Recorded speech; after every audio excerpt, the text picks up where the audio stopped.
দারুণ লোভনীয় সুজির একটি জলখাবার রেসিপি বানাচ্ছি। তোমরা দেখো, এটি কিন্তু সব সময়ের জন্য, সর্বসাধারণের জন্য খুবই উপযুক্ত।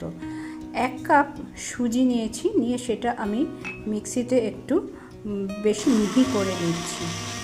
আচ্ছা, এবার এই সুজির সাথে সেই কাপেরই 1/2 কাপ টক দই আর সামান্য একটু লবণ মিশিয়ে ভালোভাবে ফেটিয়ে নিয়ে আমি এটাকে মিনিট 10-15 চাপা দিয়ে রেখে দেব।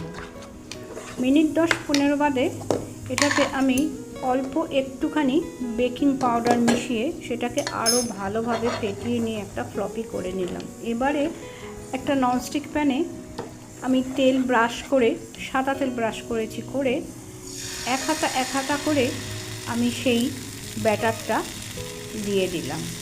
দিয়ে ধোসার মতন করে ঘুরিয়ে ঘুরিয়ে সমান করে নিচ্ছি। এবার আমি একটা জায়গায় কিছু সবজি কুচিয়ে রেখেছিলাম, যেমন গাজর, বিনস, ক্যাপসিকাম, বিভিন্ন রকম সবজি কুচিয়ে রেখেছিলাম, সেটা ব্যাটারের উপরে দিয়ে দিলাম, দিয়ে খুন্তি দিয়ে চেপে চেপে নিলাম। এবারে এটা কিছুক্ষণ পরে দেখতে পেলে কালারটা চেঞ্জ হয়ে গেল, তখন জানবে সেটা হয়ে গেছে। তখন সেটাকে আমি পালট দিলাম, মানে উল্টে দিলাম আর কি।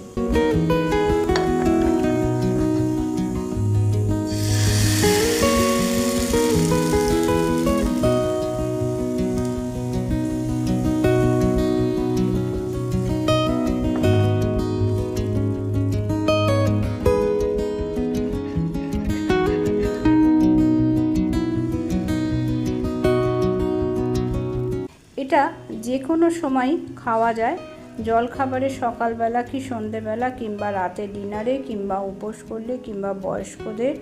শুধু বয়স্কদের দেবার সময় সবজির কুচিগুলো এরমভাবে দিলে তাদের মুখে অসুবিধা হবে, সুতরাং সবজিটা না দিয়ে শুধু সুজি দিয়ে করলেই হবে। এবার দেখো, ব্যাটারের মধ্যে সবজির টুকরোগুলো মিশিয়ে নিয়ে একেবারে একটা করলাম, দেখলাম হয় কিনা। খুবই ভালো হয়েছে। এবারে আমি একটা প্লেটে রাখলাম। তাহলে সুজির এই প্যানকেকগুলো প্লেটে দিতে দিতে ভিডিওটা শেষ করলাম। সবাই ভালো থেকো, সুস্থ থেকো, ধন্যবাদ।